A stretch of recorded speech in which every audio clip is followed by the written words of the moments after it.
Yo, hey, this shit easy, nigga. Hey, all I'm talking about, nigga, I'm still out here trying to get it.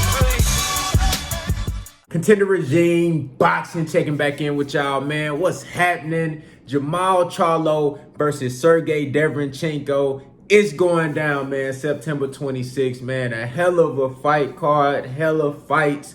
You know what I'm saying? Big action-packed fights. The best stylistic matchups you can ask for. It's going down, man. Look, this is a big test for JERMALL CHARLO. This is a big test in more ways than one.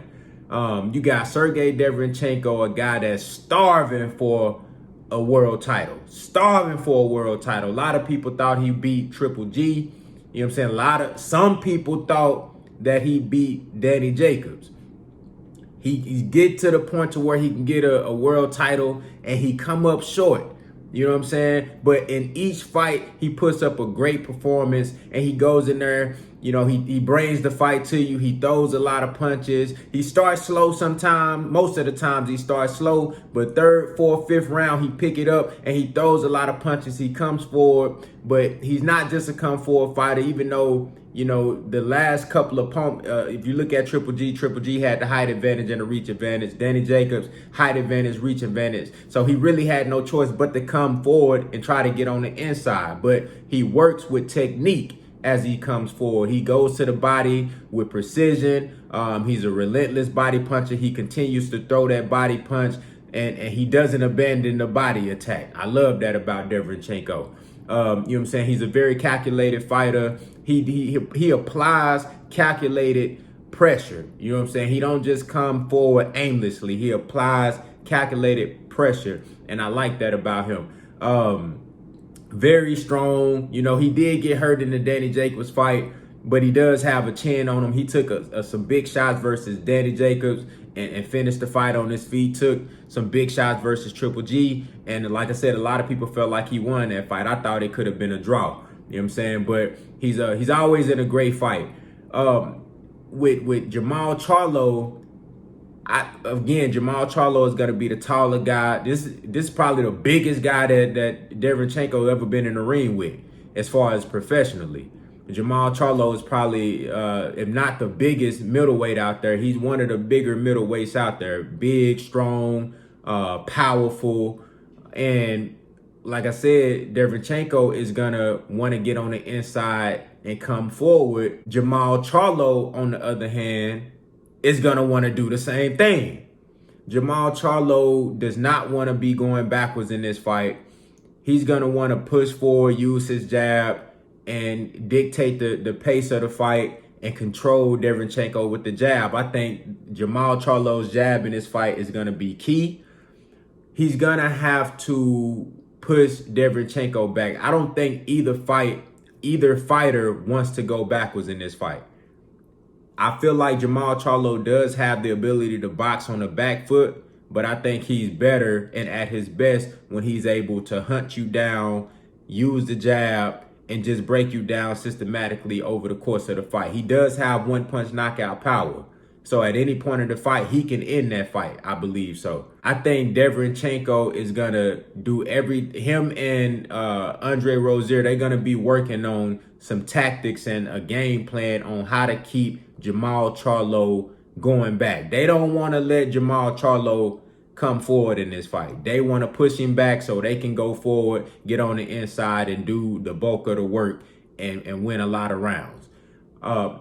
I think JERMALL CHARLO, like I said, I think he does have the ability to fight on the back foot, but if Derevyanchenko get him going backwards, best case scenario for Derevyanchenko, I think that's going to be where he wants to live. That's not going to be good for JERMALL CHARLO. Even though I think he has the ability to fight on the back foot successfully and effectively, that's not where he want to be in this fight, especially being a bigger guy, being a harder puncher, being a stronger fighter physically. I believe he's going to want to come forward and push Derevyanchenko back. I think this fight is going to be a battle between, you know, two guys that like to do some of the same things. They two completely different fighters, but as far as pace and style of fight, they like to do some of the same things. And This is going to come down to who can impose their will on the other guy the most.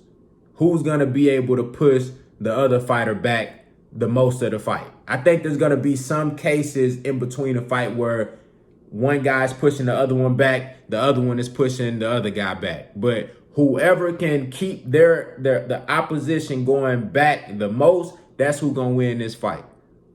You know, I think this is a great fight stylistically. You're going to get action in this fight. Like I said, neither one of these guys want to move backwards. And that's what it's going to come down to. Who going to have the stronger willpower? Who going to have the stronger mental fortitude? Who want it the most? That's really what it's going to come down to. Derevyanchenko is starving for a championship. He's starving for a championship, and JERMALL CHARLO is starving to make a statement. He wants to make a statement and put his name up there with the best. JERMALL CHARLO feels like he's a top fighter, and he hasn't been getting the credit that he deserved, and he want to be up there with the Canelos, with the Triple Gs, all the guys from 160 to 168. JERMALL CHARLO wants to be considered in that upper echelon. He wants to be considered the best of the best in between those divisions. So this is an opportunity for JERMALL CHARLO to make a statement. This is an opportunity for Derevyanchenko to go in there and get him a title.